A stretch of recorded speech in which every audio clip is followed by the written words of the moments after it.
Rob, thank you very much for coming along today, and I'm keen to discuss a little bit more about your book and understand a little bit more about your expedition, Walking Home from Mongolia, which was a 5,000 kilometre expedition from the Gobi Desert to Hong Kong that began in 2011. So, just to start off, can you first give me a brief summary about the expedition that inspired your book? So the Walking Home from Mongolia expedition started with me leaving my home in Hong Kong, getting on a plane and flying up to Mongolia, and it took about 6 hours in the plane to get to Mongolia. Then I got on a train and went into the middle of the Gobi Desert to a town called Sainshan, and then from that town there was no more motorised transport. I took my rucksack and I started walking south all the way until I got to Hong Kong, which took about 6 months. Wow, that's a very brave expedition, and I'm keen to understand what gave you the idea and the inspiration to undertake this journey by foot. I think there were a number of different inspirations. One of them was that I just really enjoy going on adventures. I love that feeling of being out in the middle of nowhere, learning about the world, having to test myself. I test both my body, my ability to survive, and also my mind, as I have to kind of learn to adapt to the situations and meet a lot of people along the way. Fantastic. And what previous experience did you have that prepared you for the expedition? I'd had quite a lot of cycling expedition experience, and prior to this trip, I'd been on a 3-year cycling expedition called Cycling Home from Siberia, where I cycled from northeast Russia back to London. And that was a brilliant, fun expedition where I learnt a lot about surviving in different environments and learning how to make friends with people from a lot of different cultures. So I learned a lot about expeditions in general from cycling. The big difference with this one was that I was walking, which is a very different ball game to cycling. I understand. And what were your personal goals for the expedition, and can you tell me a little bit more about the charity that you were raising funds for through your journey? Yeah, there were several main goals for the expedition. First of all, I wanted just to do another really tough adventure, so I wanted to really stretch myself. So that was one goal. A second goal was to learn more about Mongolia and China, and I think the best way to learn about another country is to travel across it at ground level, not so much to go on a tour bus, but to walk or cycle through a country is a great way to learn about it. I wanted to learn especially about China. And a third major goal for the expedition was to raise funds and publicity for this charity, Viva, which works with children at risk around the world, and I'm very passionate about that charity. I've supported them on a number of expeditions and also worked for them part-time. Yeah, that's great. So can you tell me a little about the start of your journey, and what did you take along with you, and what preparations needed to be made for this big trek? Yes, there were a lot of preparations we had to make. I was doing this expedition with one friend, a guy called Leon, who was also a professional cameraman, and we had got a TV series commissioned before we even set off. Perfect. So there was a lot of work, I suppose almost business work, I suppose you could say, getting together a TV deal, some sponsors, getting our equipment together. All of that was actually a lot of work. Second, we had to get fit, which just takes a lot of hours. The best way to get fit if you're going on a long hike is just to go hiking a lot. So I hiked a lot around Lantau. And there was also some research to do, was the other main type of preparation, finding a bit about the routes we were going on. Though we weren't planning it out exactly, we didn't know where we would be sleeping for a single night on the trip, but we did know roughly the cities we were going to go through, the kind of environments we would go through. So after all that preparation, we spent about 4 months preparing, which wasn't really enough, so we were only 3/4 ready when we actually set off. But we had to get started because the winter was arriving. And to cross the first part of the expedition, we were crossing the Gobi Desert.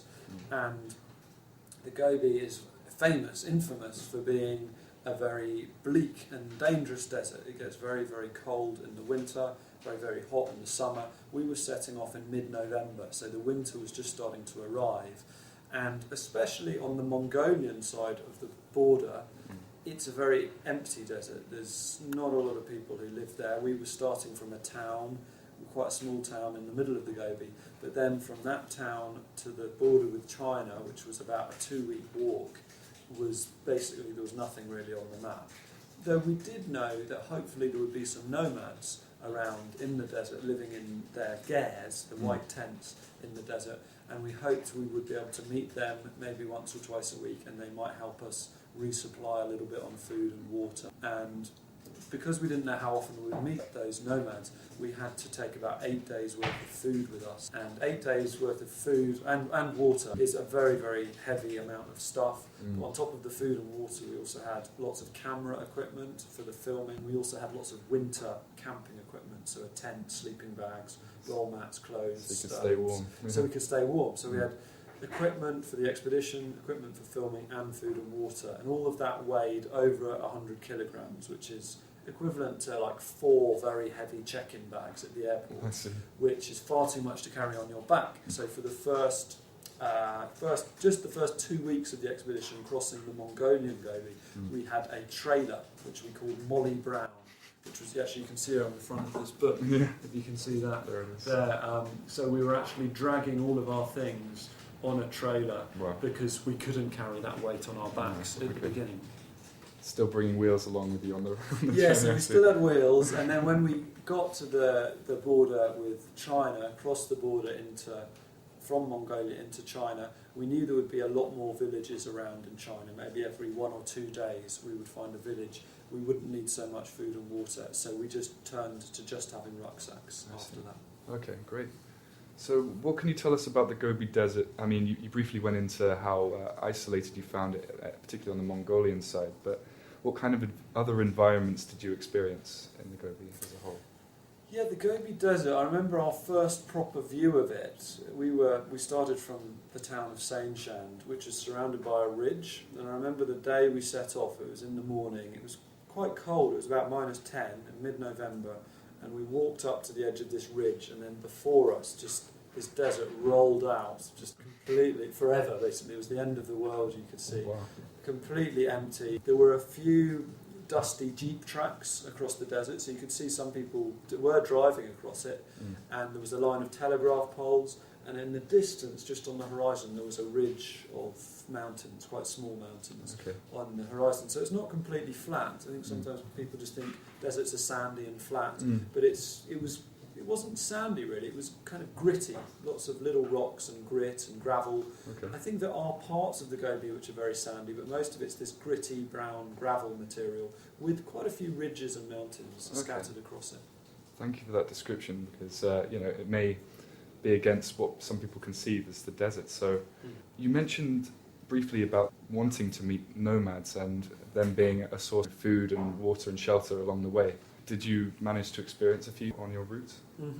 Yeah, we did. The first few days we were walking, maybe once a day, we would spot in the distance this little white shape, which was one of these gers, a felt tent that they live in. But they were always a bit too far away. But I think it was on our 5th day in the desert, we suddenly saw one of these. It actually had started snowing, and then we saw one of these gers just off the road. And we walked up to it, there was a dog barking, a couple of camels outside, and suddenly the door opened and a man appeared and a little girl, his daughter appeared, and they welcomed us inside. We went from this kind of snow and freezing, it was about -15 now, freezing cold, tired, pulling Molly, our trailer, along. Suddenly we were welcomed into this magical experience, to this room which was warm and beautiful and welcoming. And inside the ger, it's round, because the gers are round, and we went into several gers over the next couple of weeks, but right in the middle of the room there is a stove, and the stove has a chimney which goes up, and there's a little hole in the top of the tent to let the smoke out, and the stove is powered by camel dung, because there are no petrol stations around, so no electricity, and so they use the camels for fuel. They put in the dry camel dung and they can keep it warm. So it was actually very warm. There were a couple of beds and a few little kind of drawers and things like that, a few decorations on the wall, but very simple. One room, all this family, so there were 2 little children and a husband and wife living inside, and we sat down and they gave us these nice hot cups of tea. It was kind of, I think it was made with goat's milk tea, and they fried up these kind of fatty fatty snacks on the stove and gave us some food perfect. and looked after us for, I think, about an hour, and then we had to say, sorry, we've got to go, and went back into the cold. Just keep going. Yeah. No, they're quite welcoming people then, and obviously very friendly. But, very hospitable, and they even, not on the first occasion, but on other occasions, we were invited to stay the night even with the families. So perfect. Kind, yeah. And what kind of lives do they lead outside of providing shelter to travellers? So yeah, I think their way of life has in many ways remained the same for hundreds of years, and they are nomads, so they look after livestock, and around the Gers there would often be flocks of goats and sheep, camels and cows, and sometimes even horses, and sometimes all these animals are gathered around the Ger, but sometimes they're just scattered all across the desert for about 10 miles around, and I think they're owned by the nomad, but they're let free to roam. There's not a lot of grass, obviously, for the animals to eat. Desert grasses are growing, so the animals have got enough to eat. Okay. And so the nomads look after these animals, even the children. We saw the children looking after the animals outside, so they're really tough children. Of course, yeah. And they seem pretty happy people. We did not speak any Mongolian. I can only say one word, which is Bayakla, which means thank you. Okay. It's the only word I can speak, so we had to communicate by sign language, and we weren't able to talk in depth just by word, just by miming and sign language. Absolutely. We could still get on there. That's interesting.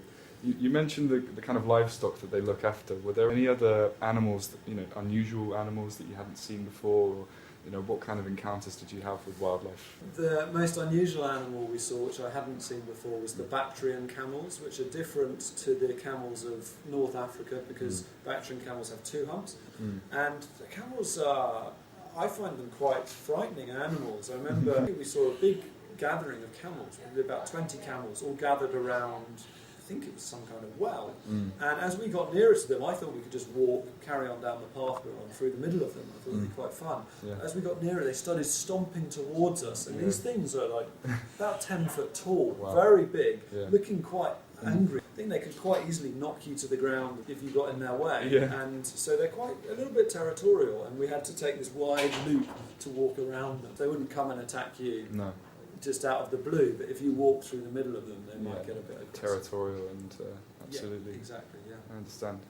Perfect. And do you remember the point where you actually crossed the Mongolia-China border, and were you still in the Gobi Desert at that stage?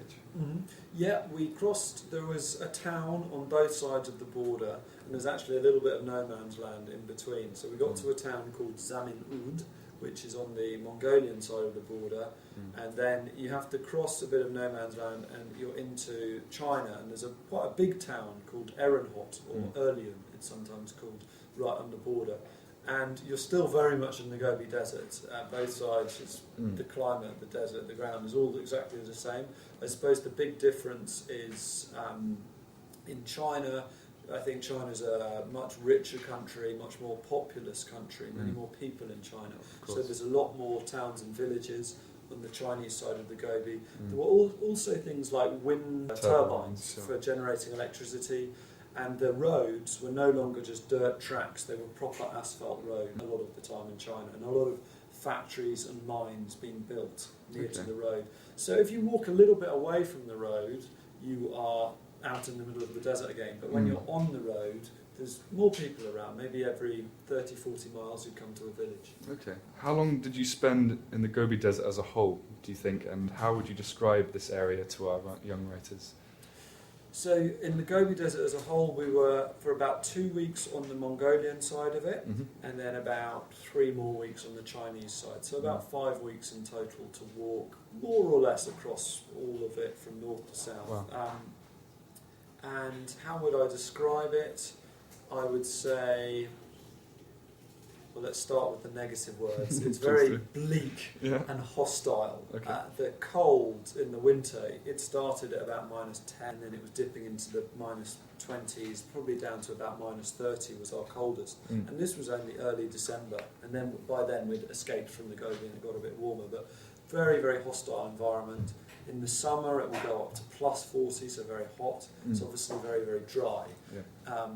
There was a little bit of snowfall. It snowed once when we were in the Gobi, and then the snow never melts because it's so cold. It will stay there for about 6 weeks. Sometimes there are these very aggressive storms. One morning we woke up and our tents were almost blowing away, Wow. and the whole place was a whiteout. You could hardly see, there was so much snow blowing around. Wow. So those are the negative Mm-hmm. words to describe the Gobi. Yeah. The positive words is it's extraordinarily beautiful and peaceful and just epic. It just goes on forever. Yeah. Everybody who we encountered there, pretty much everybody encountered there, were very, very kind and hospitable, welcoming us in, even though they'd never met us before. Yeah. And it's a place where you can, I think comparing it to a city like Hong Kong, where we're all so busy, millions of people around, everyone's just on their phones all the time, it's a place where you can have some peace and time to think. And it's hard to walk across it, but that's a very special experience as you get that peace and that solitude. So as a non-fiction writer, I mean, you've actually written about this yourself, this experience. What advice would you give the Hong Kong young writers when approaching the theme and having it being factual and contextual to a place as unique as the Gobi? Well, I think there's lots of great things to write about with the Gobi. It's got it's a really rich history. It's not just now it's interesting, it's rich all through history. You've got stories like Genghis Khan. He had to cross the Gobi Desert in order to come and invade China and invade the whole world pretty much. And he thundered across the Gobi Desert, him and his tens of thousands of horses. And then you've got more recent exciting history. About 100 years ago, they discovered some of the world's greatest ever dinosaur fossils in the desert.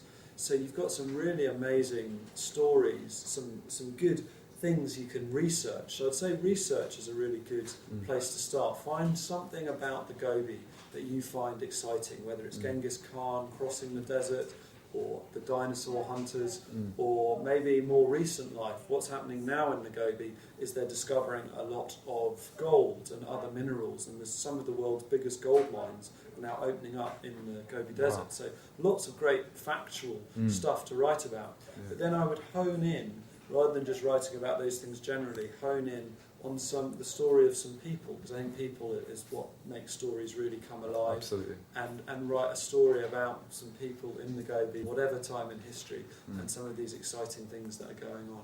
And I find with stories, it's always good, to think, how does the story develop? I want to know about the character and maybe some of the difficult things they're facing in order to get through that story. Yeah, I think you're already touching on some great tips for writers who are going to try and step into the shoes of someone imaginary and produce some fiction entries. So how can they step into those shoes? I think to step into somebody's shoes, we've got this amazing thing called an imagination. We just have to imagine, what would it be like if I was that person? And try to imagine, if you were that person, how would you feel? How would you feel frightened or happy? What were your feelings? What would you be seeing? What would you be thinking? Try to put yourself in that person's shoes and place that person into an exciting moment in their lives where they've got a challenge to overcome and see what happens. And often when we start writing a story, we don't know what's going to happen at the end, but we start writing and we see what happens as we write. We also accept art entries in the competition that have to represent this region as a whole. What image stuck with you while you were there, and what do you think would represent the Gobi Desert in a good way? I think, well, there are a few images. Of course, you've got the image of the desert landscape in itself. So that's a starting point. Things like Google Images. If you do a Google image, you'll get lots of good images to help get you thinking. I also remember there's a huge sky. It's easy to forget how big the sky is when you're in a desert, but you see it when you're there. The sky is very, very big in the desert. And then probably my other favourite images is camels and the gares, because the gares are a very special image, especially if you're lost in the desert, you see a gare. It's a good moment. And the camels are probably the most interesting animal you see with those. Perfect, that's some great advice. And just to wrap up, do you want to tell us a little bit about your book? And there's also a website that relates to the book, so just please tell us a little bit about that. Yeah, so the book, Walking Home From Mongolia, is being released this November, and it tells the story of my 6-month expedition, starting in the Gobi Desert, walking for 6 months until I got to Hong Kong. So the first part is all about the Gobi, and then it recounts how I reached the Great Wall of China, walked along that, down the Yellow River, through southern China to Hong Kong, having all sorts of adventures along the way, staying with nomads, staying in China. I stayed with people who lived in caves, things like that, and it's an adventure story, I think, appropriate for children to read as well, and hopefully might be some good inspiration for your own writing. I'm sure it will be. Perfect. Thank you very much, Rob. Great, thank you very much. Thank you. So this is my book, Walking Home From Mongolia, which tells the story of my 6-month, 5,000 kilometre walk from the Gobi Desert all the way through China until I reached Hong Kong. And along the way I faced blizzards in the Gobi, I walked along the Great Wall of China, followed the frozen Yellow River, I stayed with nomads and with Chinese cave dwellers and met all sorts of other great people and had lots of great adventures. And the book will be available from the 21st of November at all good bookshops in Hong Kong, and also online from my own website, which is roblilwall.com, and you can get signed copies from there, or also you can get it online from Amazon and all the other online retailers.